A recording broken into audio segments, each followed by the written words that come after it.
Assalamu alaikum class 9P1 and N1 boys and girls. I am your biology lecturer. Hope you are fine and well.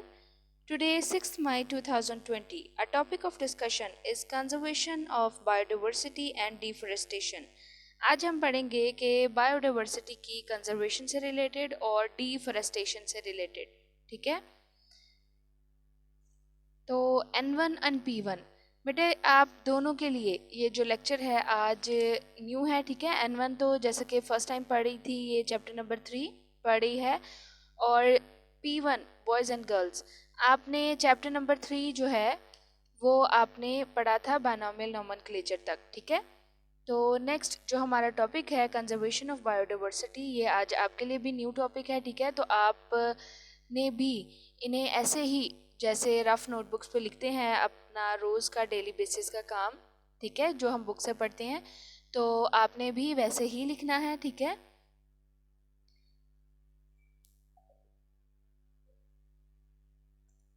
तो सबसे पहले conservation of biodiversity के biodiversity की जो conservation है यानी biodiversity की जो हिफाजत है उसको महफूज करना है, वो हमने सही तरह से वो हमसे नहीं हो पा रही है। ठीक है, और इसकी भी बहुत ज़्यादा रीजंस हैं जो कि हम आज के लेक्चर में डिस्कस करेंगे। लास्ट सेंचुरी में जो बायोडाइवर्सिटी थी उसमें बहुत ज़्यादा कमी आई है। ठीक है, इसे इंक्रीजिंगली ऑब्जर्व किया गया है कि बहुत ज़्यादा कमी आई है बायोडाइवर्सिटी में, यानी जो वेराइटीज़ हैं स्पीशीज़ की वो बहुत तेज़ी से कम हो रही हैं। और आजकल के ज़माने में क्या हो रहा है कि ड्यू टू ह्यूमन एक्शंस जो स्पीशीज़ हैं और जिस इकोसिस्टम में वो रह रही हैं, ठीक है, वो तमाम चीज़ें जो हैं वो थ्रेटेंड हैं, यानी उन्हें ख़तरा है।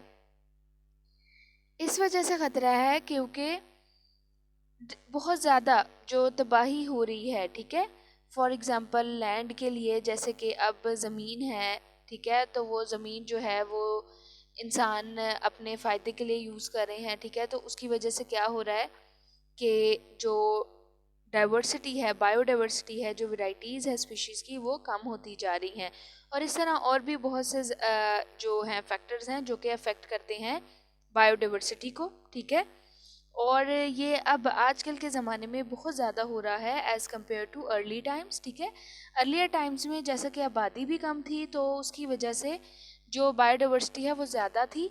ठीक है, क्योंकि ह्यूमंस जो थे वो इतने ज़्यादा नहीं थे, आबादी कम थी एज़ कम्पेयर टू प्रेजेंट। ठीक है, लेकिन अब जैसे जैसे आबादी बढ़ती जा रही है तो लोग जो हैं वो अपनी फैसिलिटीज़ के लिए जो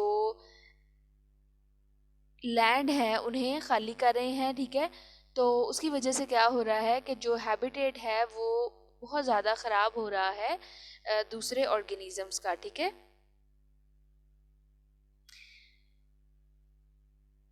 अब हम बात करेंगे एक्सटिंक्ट और एंडेंजर्ड स्पीशीज़ से। ठीक है, एक्सटिंक्ट स्पीशीज़ क्या होती हैं? एक्सटिंक्ट कहते हैं नापैद हो जाना। ठीक है, यानी वो स्पीशीज़, वो ऑर्गेनिजम्स जो कि नापैद हो चुके हैं, जो कई साल पहले इस दुनिया से ख़त्म हो चुके हैं। जबकि एंडेंजर्ड, एंडेंजर्ड उन्हें कहते हैं जिनको कोई ख़तरा लाहक होता है। ठीक है, वो स्पीशीज़ जिन्हें कोई ख़तरा है कि वो एक्सटिंक्ट ना हो जाए, वो दुनिया से ख़त्म ना हो जाए, उन्हें कहते हैं एंडेंजर्ड स्पीशीज़। तो सबसे पहले हम बात करेंगे एक्सटिंक्ट स्पीशीज़ की। A species that no longer lives in an ecosystem, एक ऐसी स्पीशी जो कि अब इकोसिस्टम में नहीं रह रही है। A species is called extinct when there is no doubt that last individual of that species has died in the ecosystem.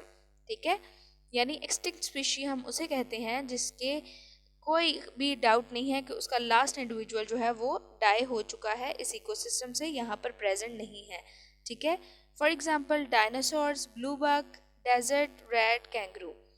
अब ये जो एग्जांपल्स हैं एक्सटिंक्ट स्पीशीज़ की, ठीक है, ये आपकी बुक में नहीं है, तो जब आपको मैं रीड करवाऊंगी एक्सटिंक्ट और एंडेंजर्ड स्पीशीज़, तो तब आपने ये राइट कर लेनी है अपनी बुक पर।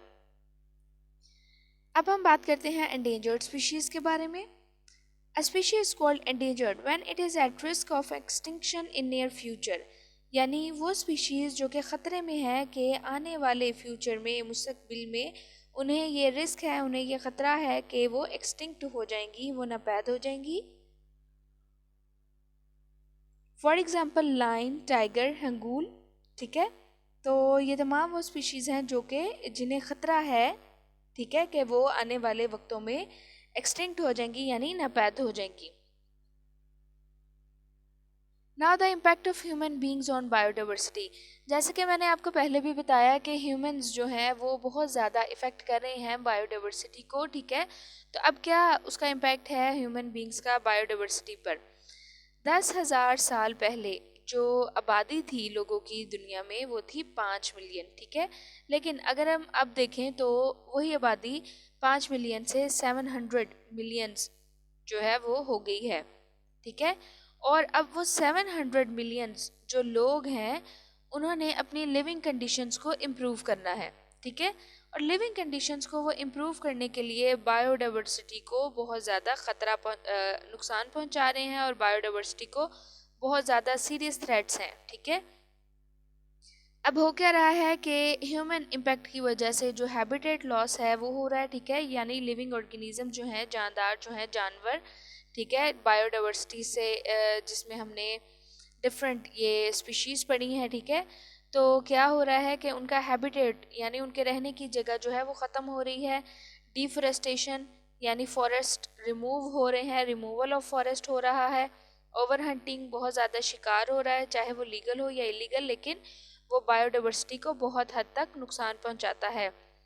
Removal of species are major causes of species extinction, ठीक है। तो ये आप सेपरेट से आपका ये एक शॉर्ट क्वेश्चन भी बन सकता है कि what are the major causes of species extinction. तो आप उसमें ये तमाम कॉजेज लिख सकते हैं, ठीक है। इनकी वजह से जो स्पीशीज हैं वो एक्सटिंक्ट हो रही हैं, नापैद हो रही हैं, इस दुनिया से ख़त्म हो रही हैं। Next is deforestation and over hunting. Deforestation क्या होता है? फॉरेस्टेशन का मतलब होता है दरख्त लगाना। डी का मतलब होता है रिमूवल यानी रिमूवल ऑफ फॉरेस्ट। तो डिफॉरेस्टेशन का मतलब है cutting down of trees for the conversion of forest to non forest land, ठीक है। यानी फॉरेस्ट को ख़त्म करके नॉन फॉरेस्ट लैंड में कन्वर्ट कर रहे हैं, ट्रीज को कट डाउन करके, इसे कहते हैं डिफॉरेस्टेशन। अब क्या इसके कॉजेज़ हैं? Deliberate removal of forest for would, agriculture and urban development. बहुत ज़्यादा हद तक जो जंगलात हैं उनका कटाव हो रहा है ताकि लकड़ी हासिल की जाए, एग्रीकल्चर यानी ज़राअत के लिए ज़मीन हासिल की जाए, और अर्बन डेवलपमेंट यानी शहरी आबादी की जो डेवलपमेंट है उसके लिए भी ज़मीन हासिल करने के लिए ये तमाम जो डिफॉरेस्टेशन है ये प्रोसेस हो रहा है, ठीक है। तो ये इसका मेजर कॉज है। इसके अलावा the race to produce cash by using soil and by destroying forest, यानी एक दौड़ है पैसा कमाने की, ठीक है, मनी अर्निंग की। तो उसमें क्या हो रहा है कि ज़मीन को यूज़ करते हैं, ठीक है, और जो जंगलात हैं उन्हें तबाह कर रहे हैं, उन्हें डिस्ट्रॉय कर रहे हैं। Now the effects. अब क्या इफ़ेक्ट्स होते हैं डिफॉरेस्टेशन या ओवर हंटिंग के? अब ये इफ़ेक्ट्स हैं कि amount of water in soil, यानी जो डिफॉरेस्टेशन या ओवर हंटिंग है, ठीक है, इस डिफॉरेस्टेशन है। डिफॉरेस्टेशन से क्या हो रहा है? ये तमाम इफ़ेक्ट्स जो हैं ये डिफॉरेस्टेशन के हैं। डिफॉरेस्टेशन में जो अमाउंट ऑफ वाटर है इन सॉइल वो बहुत ज़्यादा अफेक्ट हो रही है, ठीक है। मॉइस्चर इन एटमॉस्फेयर, यानी जो मॉइस्चर है एटमॉस्फेयर में वो भी अफेक्ट हो रहा है। More chances of soil halogen, ज़मीन के सॉइल एरोजन के चांसेस बहुत बढ़ गए हैं, ठीक है। सॉइल एरोजन होता है कि ज़मीन जो है वो अपनी जगह पर मजबूत नहीं होती, और जैसे ही कोई हैवी रेनफॉल होती है या कोई सैलाब आता है तो जो ज़मीन है, जो सरफेस है उसकी, वो ख़राब हो जाती है और वहाँ से मिट्टी जो है वो उतरना शुरू हो जाती है। और अगर दरख्त होते वहाँ पर, उस जगह पर फॉरेस्ट होते, तो दरख्तों की जड़ों ने उस ज़मीन को मजबूती से रखा हुआ था, ठीक है। लेकिन जैसे ही हम फॉरेस्ट रिमूव करते हैं, उसकी जो रूट्स हैं वो भी रिमूव करते हैं, ठीक है, या उसकी रूट्स जो हैं वो फिर डेड हो जाती हैं, तो उससे क्या होता है कि जो ज़मीन है उसमें वो स्टेबिलिटी नहीं रहती है, ठीक है, और वो जो सॉइल है वो ख़राब होना शुरू हो जाती है और वो उतर जाती है अपनी सरफेस से। Essential nutrients are washed out due to heavy rainfall. Heavy rainfall की वजह से, जो बहुत ज़्यादा रेनफॉल की वजह से जो एसेंशियल न्यूट्रिएंट्स होते हैं ज़मीन पे, ठीक है, वो भी वॉश्ड आउट हो जाते हैं। डिक्रीज ट्रांसपायरेशन विच लेसन्स क्लाउड फॉर्मेशन, यानी ट्रांसपायरेशन जो है वो डिक्रीज़ होती है, कम हो जाती है, और जो कि बायस बनती है क्लाउड फॉर्मेशन की कमी का, ठीक है। लेसन्स का मतलब होता है कम करना, और यही अल्टीमेटली रिड्यूस करती है सोर्सेज ऑफ रेन, ठीक है। जाहिर बात है कि जब ट्रीज नहीं होंगे तो ट्रांसपायरेशन नहीं होगी, ठीक है, यानी जो एक्सेस वाटर है प्लांट्स का वो लॉस नहीं होगा, ठीक है, एक्सेस वाटर लॉस। उसके अलावा जो उस वाटर वेपर से क्लाउड्स बनते हैं वो भी नहीं होंगे, और जो रेन फॉल है वो भी नहीं होगा। फॉरेस्ट सपोर्ट बायोडाइवर्सिटी, फॉरेस्ट जो है वो बायोडाइवर्सिटी को सपोर्ट करती है। यूटिलाइजेशन ऑफ फॉरेस्ट, ये एडवांटेजेस हैं, ठीक है, फॉरेस्ट के जो जंगलात हैं वो हमें क्या क्या फ़ायदा पहुंचा रहे हैं। तो फॉरेस्ट जो है वो सपोर्ट करते हैं बायोडाइवर्सिटी को। Utilization of forest products have play role in human societies, यानी जो फॉरेस्ट है उनके प्रोडक्ट्स वो हम यूटिलाइज करते हैं, लाइक टिम्बर, फ्यूल, ठीक है। तो ये आजकल जो है वो ह्यूमन सोसाइटीज़ के लिए बहुत इम्पोर्टेंट रोल प्ले कर रहा है। और अब आज ये जो डेवलप कंट्रीज़ हैं ये यूटिलाइज कर रही हैं, यूज़ कर रही हैं टिम्बर को फॉर बिल्डिंग हाउसेज और वुड पल्प को फॉर मेकिंग पेपर्स, ठीक है। तो कम जो यानी शॉर्ट टर्म इकोनॉमिक गेन जो है made by conversion of forest to agriculture often leads to loss of long term income, ठीक है। यानी जो फॉरेस्ट को कन्वर्ट किया है एग्रीकल्चर में उससे मुआशियत में इजाफा तो हुआ है लेकिन वो बहुत कम है, ठीक है। यानी गेन जो है, जो फ़ायदा है वो बहुत कम हुआ है, लेकिन ये लॉन्ग टर्म लॉस का बाइस है।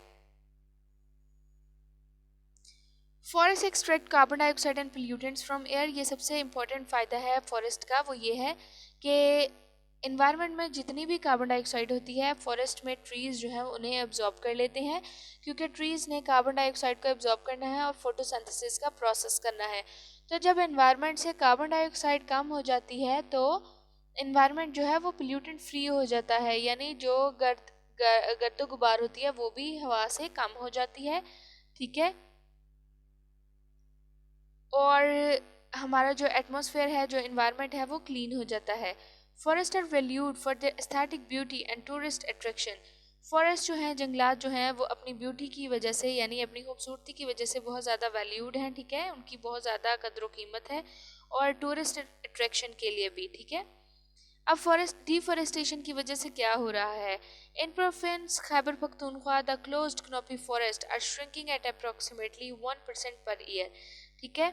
यानी खैबर पख्तूनख्वा में जो क्लोज कनोपी फॉरेस्ट है वो हर साल 1% जो है वो डिक्रीज होता है, और आहिस्ता आहिस्ता ये जो है फॉरेस्ट ये ख़त्म हो रहा है। Next is overhunting, it is an activity which results in serious reduction of species population और harm to wild life.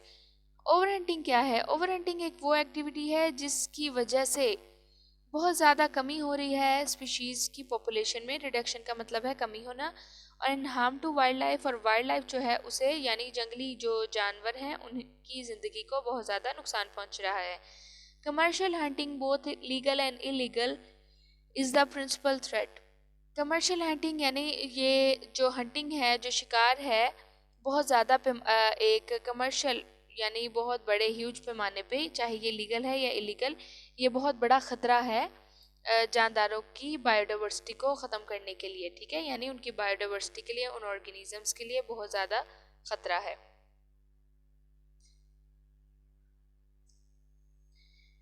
Okay class, now take out your page 41।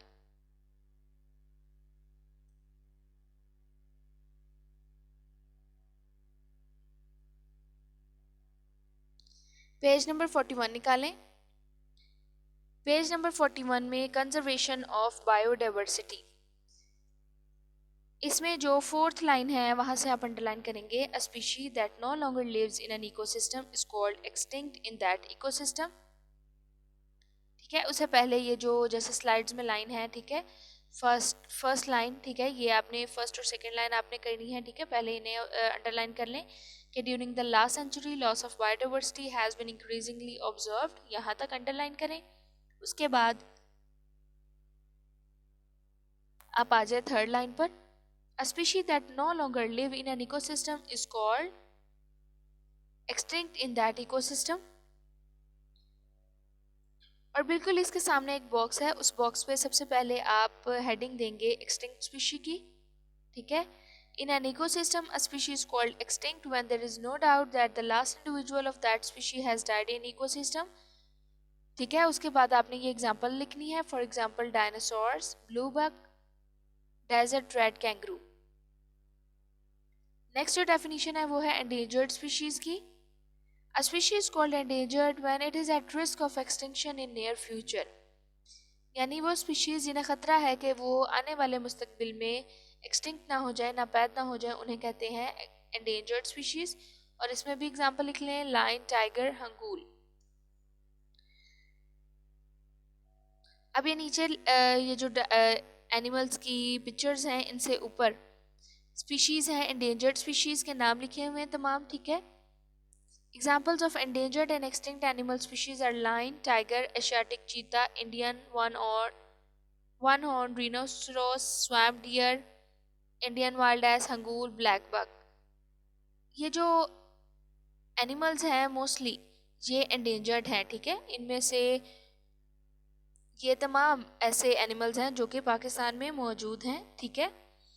और ये जो मैंने एग्जांपल्स लिखी हैं एक्सटिंक्ट स्पीशीज़ की, ये आपने एक्सटिंक्ट स्पीशीज़ की एग्जांपल लिख लेनी है अपनी बुक पे, ठीक है, क्योंकि ये आपकी बुक पे नहीं लिखी हुई हैं। और ये मोस्ट इंपॉर्टेंट डेफिनेशंस और एमसीक्यूज हैं for point of view according to the board papers.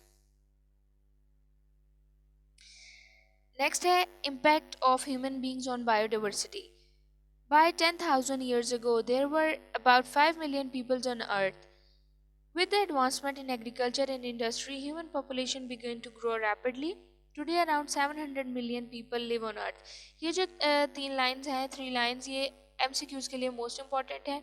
इसके अलावा इसके सामने जो बॉक्स है कि more than 2,60,000 people are added in the world population each day और more than 180 in each minute, ठीक है।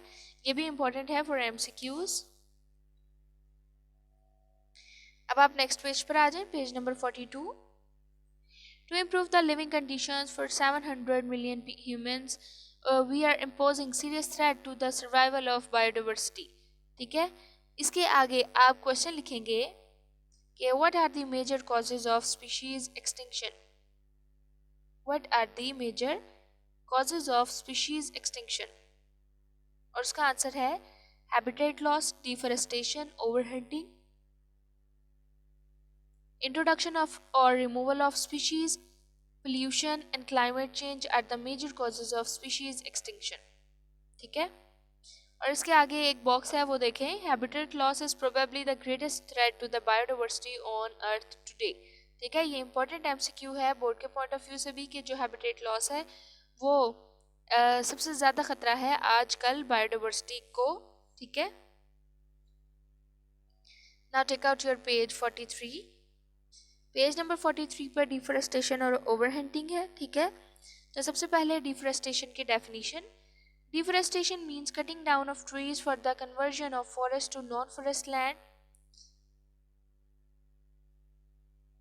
इसके बाद है causes and effects of deforestation. तो जो पहला पैराग्राफ है वो है कॉजेज का, और कॉजेज स्टार्ट हो रहे हैं सेकेंड लाइन के मिड से। Deforestation can be the result of deliberate removal of forest for would, agriculture and urban development, एक ये कॉज है। इसके अलावा ये जो बॉक्स है ये भी इसका कॉज है। The race to produce cash through foods, fruits, spices, sugar, tobacco, soap, rubber, paper and cloth has stimulated many to get them by using soil and by destroying the forest, ठीक है। ये भी cause है deforestation का। Next जो paragraph है उसमें है effects. Deforestation affect the amount of water in soil and in moisture in atmosphere. When there is no trees to keep soil in place, there are more chances of soil erosion. Heavy rainfall washes soil into rivers. Essential nutrients are washed out of the soil. यहाँ तक आप करेंगे। इसके बाद आपने third last line से start करना है। Deforestation also contribute to decrease transpiration, which lessens cloud formation. This ultimately reduces the sources of rain, ठीक है। ये तमाम इफेक्ट्स हैं डिफोरेस्टेशन के। इसके बाद जो नीचे वाला पैराग्राफ है इस पेज पर, पेज नंबर 43 पर, वो है एडवांटेजेस ऑफ फॉरेस्ट, ठीक है। इस पे आप हेडिंग देंगे advantages of forest. Forests support considerable biodiversity. The utilization of forest products, including timber and fuel wood, have played a key role in human societies. Today, developed countries continue to utilize timber for building houses and wood pulp for making paper. The forest products industry is a large part of economy in developed and developing countries. Short-term economic gain made by conversion of forest to agriculture often leads to the loss of long-term income. ठीक है, ये तमाम जो है ये advantages हैं forest के.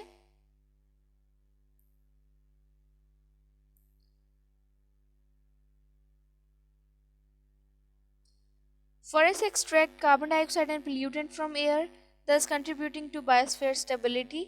ठीक है, forests are valued for the aesthetic beauty and tourist attraction.